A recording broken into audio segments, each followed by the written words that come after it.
predict how people would die. I thought it was a joke. Her username was Last Light. She said she only told people if they asked directly, so of course I asked. She replied instantly, "You won't believe me." I told her to try me. She said, "It involves water and someone you trust." I laughed because I don't even like swimming. She didn't respond after that. The next morning I woke up to a message request from a different account. No username, no profile picture, just a single sentence. "You should have listened to Last Light." My stomach dropped. I clicked on the profile and it was created the same day. 0 posts, 0 comments. I went back to check Last Light's account. Deleted. Completely gone. Like it never existed. I told myself it was just some bored troll trying to mess with me. But that night I had a dream. I was standing in my bathroom. The tub was full of water. The lights were flickering. I could hear someone whispering my name from behind the shower curtain. When I pulled it back, no one was there. But the water in the tub started rising, slowly, quietly, until it spilled over the edge and covered the floor. I woke up sweating. My bathroom was dry. Everything normal. I didn't tell anyone because how do you explain that without sounding insane? 2 days later, my best friend Mark invited me to his lake house for the weekend. I almost said no, but I didn't want to seem paranoid over a stupid Reddit message, so I went. The first night was fine. We grilled, drank, joked around, but I kept thinking about what she said. Water. Someone you trust. Around midnight, Mark suggested we take the boat out. Said the lake looks amazing under the moonlight. I hesitated.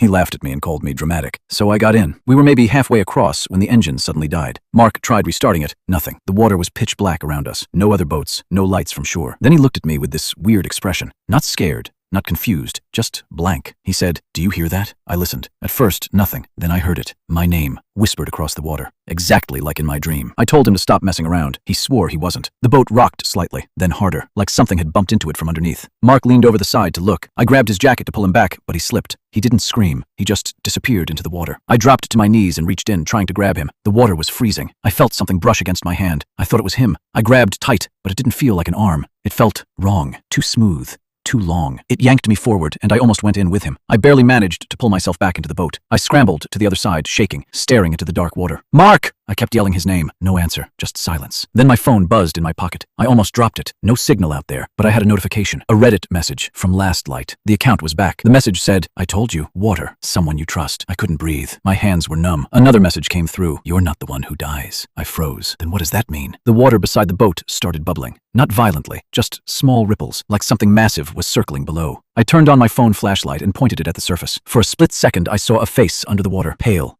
Eyes open, smiling. It wasn't Mark. The engine suddenly roared back to life on its own. I didn't question it. I slammed it forward and sped back toward shore, not looking back once. When I reached the dock, I ran inside and called the police. They searched the lake for 3 days. No body, no sign of Mark. They assumed he drowned. Accident. But here's the part that still keeps me awake. Yesterday, I got another message from Last Light. It said, "He's still in the water. He just isn't alone anymore." Then she sent a photo. It was taken from beneath the surface of the lake, looking up at the bottom of a boat, my boat, and standing on the dock above it was me. The timestamp on the photo was from 5 minutes before she sent it. I was alone in my apartment when I received it. I haven't gone near water since, not even a shower without checking behind the curtain first. And sometimes, late at night, when everything is quiet, I hear it again. My name. Not from outside, not from the pipes, but from somewhere deeper, like it's waiting.